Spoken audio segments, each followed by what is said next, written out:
Welcome to Talking Cars. I'm Jennifer Stockberger. I'm Ryan Pizlakowski. And I'm Mike Monticello. So this week we're going to talk about our final test results of the 2021 and highly anticipated Chevrolet Corvette. So kind of a cool car here to talk about. Kind of. Yeah. Kind of. Just a little. Again, this was kind of a big redesign. For those of you who speak Corvette, this is the C8 redesign of the Corvette, a 6.2-liter V8, 495 horsepower, unadulterated power car. Perfect. How did you like that? And a mid-engine redesign. So kind of a little bit of placement there. Mike Monticello, you're a sporty guy. What do you think of the 21 Chevrolet Corvette? Well, first of all, that's probably the nicest thing you've ever said to me, that I'm a sporty guy. Sporty? But, yeah. I mean, the big news here is that it's a mid-engine Corvette. Those of you who have been following the Corvette for decades know that it's been long rumored that there would be a mid-engine Corvette, and they kept hinting that there would be a mid-engine Corvette.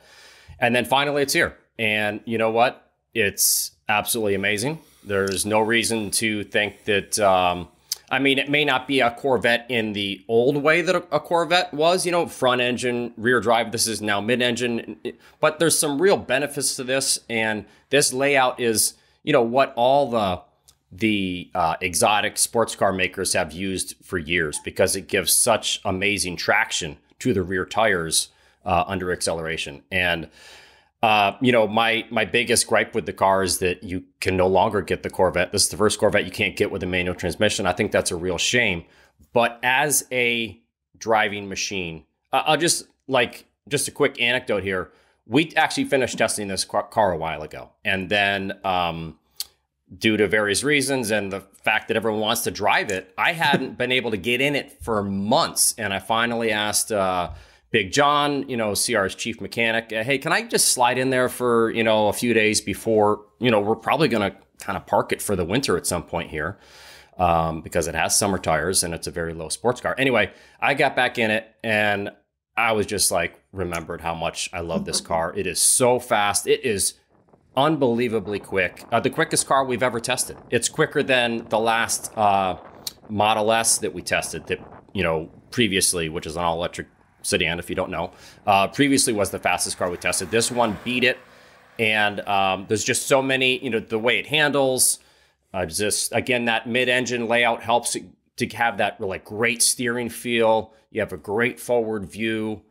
And, I won't say it's perfect. There's a couple things I actually wish it was a little kind of more loud, to be honest with you. You really only, the engine is right behind you. And it really only, I wish there was more decelerative, crackling and popping, maybe the exhaust system, you could have a button where you made it go kind of really loud.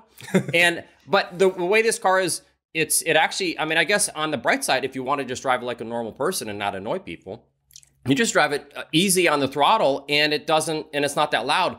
If you want to really hear that V8 though, you have to basically floor it and get it pretty high in the revs. And then it does sound awesome. I was struck by when you start it, you get that initial boom. That's what's funny. So you start it and it sounds really loud. Yeah. And then even if you were to blip it right then after, because Jen, you were at that car show I was at in East Hampton. There was a little car show benefit for your son's class. Mm-hmm. And the kids were like, oh, start it up, start it up. That's the crazy thing about this car. One girl was like, what is that thing, $200,000? Because that's what the styling is that dramatic. But then they're like, oh, fire it up. And I fired it up and initially it barks to life. And then you're blipping the throttle and it really doesn't sound like too much until it's under load and going really fast. But anyway, I still love the car no matter what. One thing you said too, you said you slid in. Nobody slides into this Corvette. There are many things in life that make me feel old. Getting in and out of this Corvette is one of them. It's not easy to get in and out of. I didn't do an official measurement, but you're somewhere in the neighborhood of 6 to 8 inches from the road. Yeah. I mean, you're on the ground, which it's insane. Once you're in, it's awesome. Once it's you're like a in, cockpit, yeah. But wow. Getting Right, in, yeah, you're hemmed right in there. It's a proper driving position, I would say. Yeah. But I actually this summer I was the one that did the acceleration and braking test on the track, and yeah, when Mike was talking about it's the fastest car we ever tested. I mean, it breaks your neck, and then it pulls hard right through 500 meters, a quarter mile. Like it's insane. And it's, to me, it was always impressive that the Chevrolet, this V8, that 6.2 liter revs way up, and it just pulls all the way through. V8s historically were, the power would kind of come on, and you wouldn't rev them very high because you couldn't. But this is like a race engine. I mean, it's meant to just rev and just keep pulling all the way through. It's such a fun car. Like the Corvette enthusiasts that, this isn't a Corvette anymore.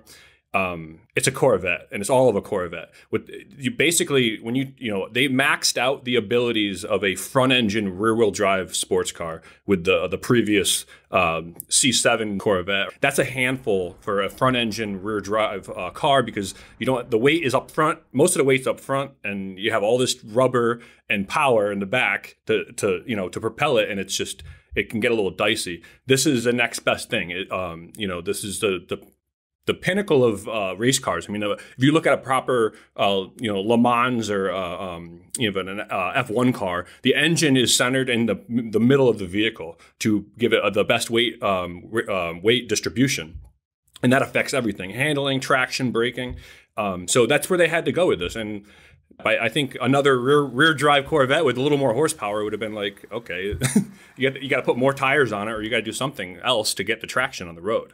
And Ryan, it's still the same Corvette principle in terms of amount of what you're getting for your money, right? It's before it was a great deal. It's still a great deal. It's a smoking deal. And I was going to mention, right now, cars are insanely expensive to buy, and this, that, and the other thing. We got lucky when we bought this Corvette. That car today, we could make money on that car today. Like you could even used because they're you dare sell it, Ryan. I won't. Keep your hands off of it. But the fact that you can have this mid-engine, somewhat of a Ferrari-looking and performing vehicle.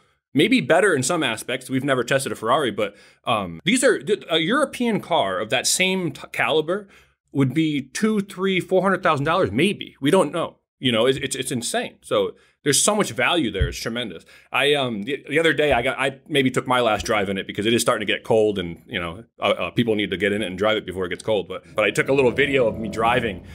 Just in one morning, I came in early and I went for a lap, and it was like, how lucky am I? It was a nice wake up, and it just reminded me of how fun that car really is. And you know what? It would be fun in a manual, but the paddles are pretty engaging.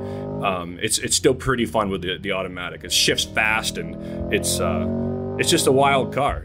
Can we just make that part of our daily morning program? Is it everyone just takes the Corvette for a spin around the track, desanitizes it like we do now with all of our cars? Next person gets in, and we just kind of do that first thing in the morning. Right, it's like the Corvette wake up call. Yeah. Yeah.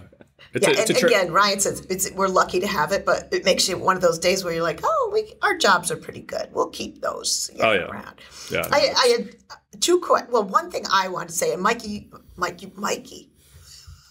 Either one. Mikey makes me sound young. Makes me sound younger than the 32 years old that I am. Again, I found this car tailorable was the word I came up with. Because it has the modes, tour, sport, and track, I think this is a car you could absolutely live with every day. It's not barking at you, like you say, Mike, all the time. The driving position, once you're in it, is super. It has great visibility, though you can't see the hood. Forward. Yeah. Not like rearward. You're on the road because it's just windshield and road because you cannot see the hood. It's kind of like that, like the cab over truck. Yes. Those trucks that have like the windshield and you're sitting right. That's kind of how you feel because there's not much in front of you. You're foot forward. Where the old Corvette had a lot of hood. This is the opposite. But I will say the rear visibility is not that great. But forward is good. Yeah. So but Jen, what you're talking about, Jen, is the adaptive suspension that our test car has. Right. And that does make a big difference that you can adjust, whether you want to have it to be pretty stiff, and it's pretty stiff in the track setting. Yeah. But if you have it in tour, like you said, Jen, it's actually pretty livable. It is. And I think it changes the shift points too. It lets it rev a little higher when you're in that sport. So you have that. So if you can afford one car that you want to really throw around on a track or in an autocross and drive every day, I think this is a great option. It has a tailorable. I totally agree, Jen. It has a shocking amount of storage space too. Yeah. The front has a frunk. It has a little little cubby in the front under the hood. And then the rear with the engine hatch, it's now an engine hatch, and there's a pretty good sized compartment behind the engine, and which also is a storage place for we have the hardtop Corvette. So there's the roof panel actually removes and stores in there really nicely. It's secure. Like you just kind of click it right in. Then you lose some of that space, but you still have the front area. But I mean, it's for a sports car of that caliber to have that much room, I think is next to, that's rare. That's not existent. Yeah. And just adds to the livability. And I have a question for you guys. You were gushing about, these borrowed, we had the M3 and the Cadillac Blackwing. How does this feel different? How is it different than those tuner? I was just going to, it's funny because I was going to bring it up. I didn't even know you were going to bring it up. Oh, see? So what I wrote in our digital logbook notes for both of those cars is I should not have driven the Corvette before I drove them. Exactly. Because it made them feel not that fast. And these are 470 some horsepower cars, but they just can't hold a candle to the Corvette in terms of outright quickness and speed. And I'm going to tell you part of why I think that is the case. The manual transmissions do not shift as fast as that Corvette. The Corvette has the power. You haven't seen me shift. You don't know what I can do, Ryan. Okay, well, we'll try it sometime. But trust me. Just kidding. You know why? And the reason I say this is we've had the previous M3. We had a borrowed version, similar horsepower, and it felt twice as fast as the M3 we just had. That being said, this M3 was more fun to drive. The manual transmission is an engaging car. Both of those. The Cadillac was just as good, if not actually. The Cadillac transmission I thought was a little better. We're not talking about those cars. I agree. But to the point is, the Corvette is more of an extreme sports car. Let's say those are daily drivers that you can push a button and make them into close competitors. But the Corvette is a level above. There's no doubt. And the automatic, it just makes that car feel even faster than I think it would if it had a manual in it. Yep. And I remember our last one, it was very livable even as a manual. Very easy to shift and drive. Yeah, absolutely. So we got to talk about the controls, or at least the climate control stuff. Oh, yeah. I mean, we're not done. Well, you go for it. Yeah, you want me to go for it? Well, they're stupid. Different. They're terrible. I mean, I joked around, I think the first time we talked about this car, that it was kind of fun to keep this ledge barrier buffer between me and my girlfriend. And then she literally punched me as soon as I got home when she watched the episode. She says, "Why would you say something like that?" And I was just joking. Okay, I don't need a separation. Car, is it, Mike? Yeah, it's not a good date car. But the climate control buttons are all so tiny on this ledge on the center console that they're really hard to find any of them while you're driving. Once you know that the driver stuff is up higher and the passenger stuff is down below, it helps. But good luck trying to find any of those tiny little buttons. It's a ridiculous setup. I really can't believe they did that. And it does, but again, luckily, the car is mostly about driving. That's what this car is about. And, so that's I would say a minor quibble. I think in a more regular car, we would really pan it even harder. Would you agree with that? But in this car, you sort of give it a little bit of a pass because this car is really about just driving. No, absolutely. I think we don't give it the pass. And I give it here, I'm going to add something else to you. This car, forward collision warning, automatic emergency braking, not even available. I don't know if they think that Corvette drivers are so good they don't need it. But I certainly envision when you just talked about the controls, as you're looking down that long strip of controls to figure out what you want to do, there's where you might need automatic emergency braking. Yeah. Or you can't see the hood. I said I love that cab forward, visibility, but you can't see the hood of this car. And it's not even offered.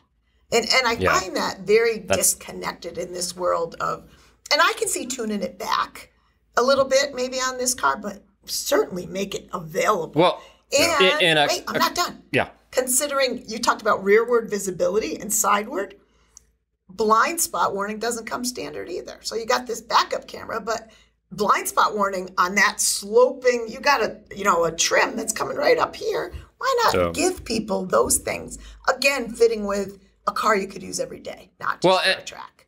And especially on a completely redesigned, state-of-the-art modern car. It's ridiculous. Yeah. I want to bring up two other things that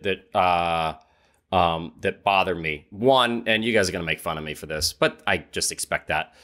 The paddle shifters. I like to use the paddle shifters a lot. I like to be in charge, But they make this really loud, like uncouth, plasticky sound. Have you noticed that when you...